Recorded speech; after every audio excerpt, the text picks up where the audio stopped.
Hello everybody, welcome back once again to Super Metroid Reverse.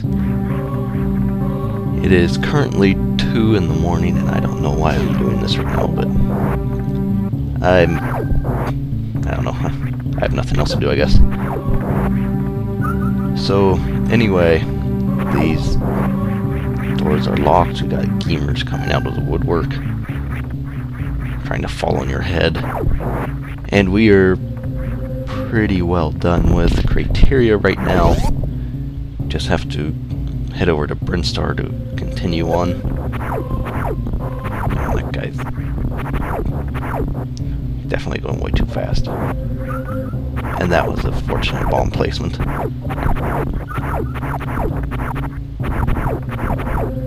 So anyway, you may as well destroy these guys now because there's a locked door at the bottom of this, which requires them all to be defeated, so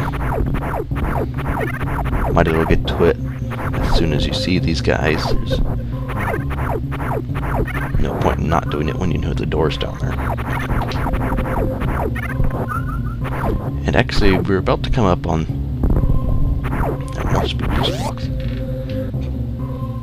Brinstar has the first glimpse of what this hack is really known for, what its, I guess you could say, specialty is. And you've got slope elevators here. And you have to be careful using these things, because if the player's holding left or right when going up or down them, that will often cause tiling errors, which will fix themselves as soon as you go off screen, but the errors can occur. So they generally don't if you're not holding anything when you're riding them, but not everybody who plays knows that, so they ride them and start getting tiling errors, which do fix themselves, but I'm wondering what's going on.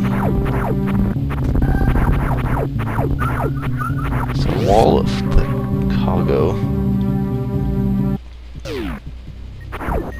and an elevator modeled after Mother Brain's tank. That is very interesting. Okay. Now Brinstar is when you start seeing some more deviation, slight deviation from the original layout. And you'll actually start to see that at the base of the elevator.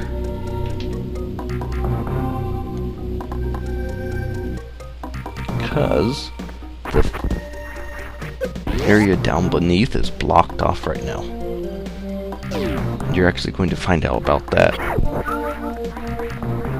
much later. It's almost right at the end of the hack.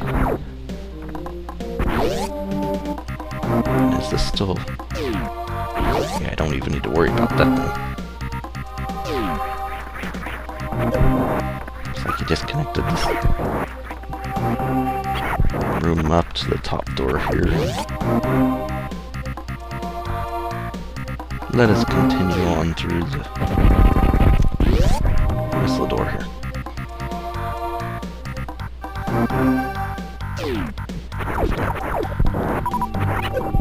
Oh, jeez, I didn't see that thing.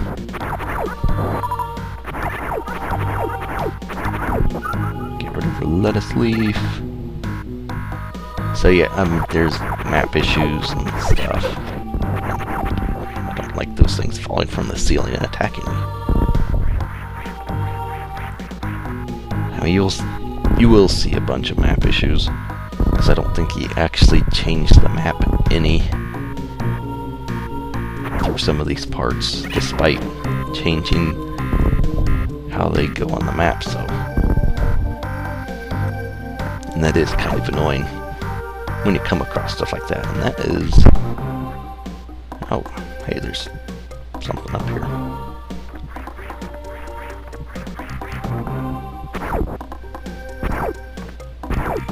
Maybe. No? I guess that's just more tiling errors. It's weird.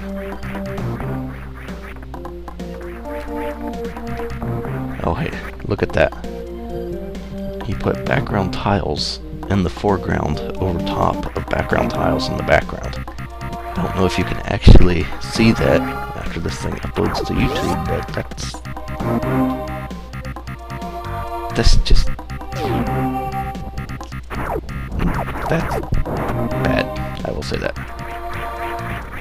Not very good building. But this is an early hack, so...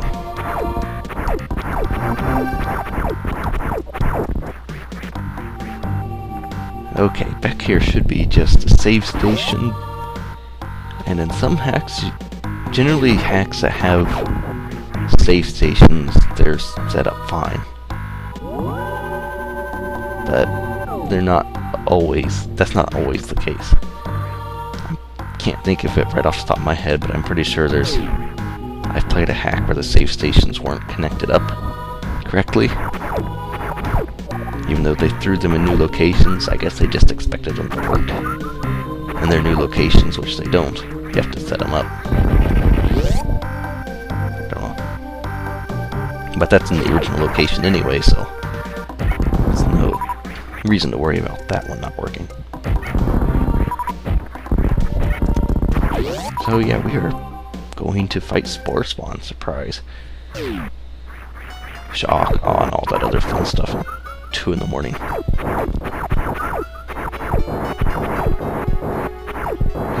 Like a lot of different video game bosses and enemies and all that, it really, how easy the enemies / bosses are depends on how well you learn their pattern, because they all have a pattern of some sort. They're not programmed to be limitless in patterns. So, in Spore Spawn and Super Metroid is pretty much the easiest one to figure out, because you're seeing it right on the screen. It does a figure 8 pattern. And basically, the only thing that changes is he starts to move faster. That's really the only variable in it. See, spores aren't... The spores go so slow they're not a threat for anything. They don't really hurt you anyway. Although Fin-Tune has probably the hardest pattern in the game, because that's really, I think that's based more on the random number generator more so than most other bosses, so that one is more difficult to figure out. You can have really good runs on them, and you can have really bad runs on them.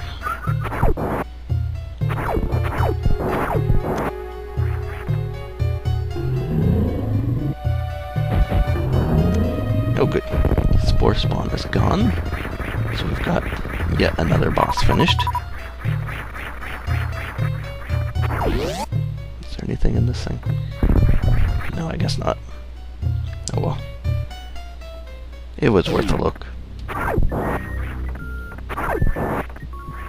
And once again, we got this nice fall, and it's a good thing Samus doesn't take fall damage, because that would hurt. So yeah, Speed Booster, not supers. Speed Booster plays a very large part in this hack, and it's really what it's known for.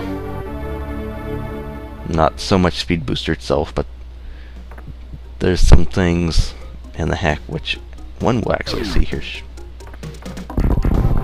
Well, after I break through that wall, which is why that door doesn't have a door cap. In this hack, if a door does not have a door cap, it's generally because you're either speed boosting or shine sparking through it. And that plays a much bigger role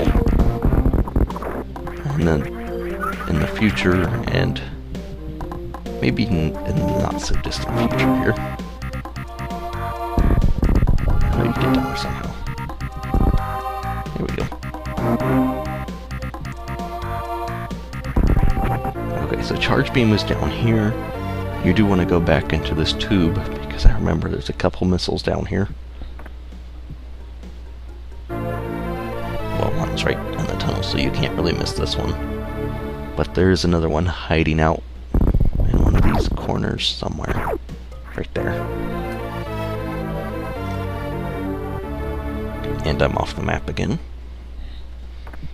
And now I'm back on it. I don't think there's anything else down here. Obviously the door is missing to the other room. That was in the original. So it's not like we could do anything there anyway with the water in that room. Okay, Speed Booster and Shine Spark in reverse. Up here is the first instance where you're going to see... Oh, good grief, and there's tiling ears all up through this. Okay, you do need to do a Shine Spark on the other side of this door. Like so. And there's an energy tank right there, so... That's good. Definitely need all the energy tanks we can get. So yeah, you see this Shine Spark, he's got the slopes to push you where he wants you to go while you're Shine Sparking. And that idea is expanded upon much more later in the hack, which you will see. But there's a lot of really weird Shine Sparks. And good lord, I don't think I'm sequence breaking through that.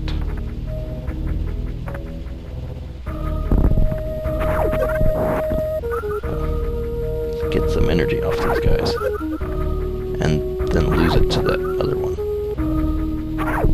Just refusing to come out and show himself.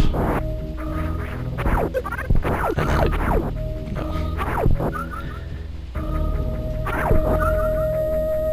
Let's just grab some. That should be... That's good enough. That door is important, don't forget about it. Well, it's not like you can beat the game without it, so... Oh wait, there's an energy refill here, isn't there? I really didn't need to waste my time with those bugs. Oh well. Okay, upcoming... Oh, it's not this room, it's the next room. There we go. Right in there. Lure that guy to fall down. Okay, this next room is the one I was thinking of. This is one of the most frustrating rooms in the game. And it's because those little grabber claws, the water, spikes. Apparently. Oh, it's up. There you go. And I can't get back there anyway. So yeah, there's a pumpkin, water, spikes, grabber claws, water, spikes, pumpkin, grabber claws, and penny. This room, and you can't destroy this pumpkin. At least not with your current equipment. Oh, good grief. No. Get out. Thank you. Yeah, that room is not fun. It's a hassle. Okay. Right up here you can see where to jump through. You'll want to explore this. Grab some energy. And there's an energy tank at the end of this. And I actually think... Yeah, here we go. I think this will be a good place to leave it off in this room. Collected some energy tanks, speed booster, defeated Spore Spawn, and got through an annoying room. And I think that's good for a video, so... I thank you for watching. Hopefully we'll catch you for part 3 where we continue on in Super Metroid Reverse.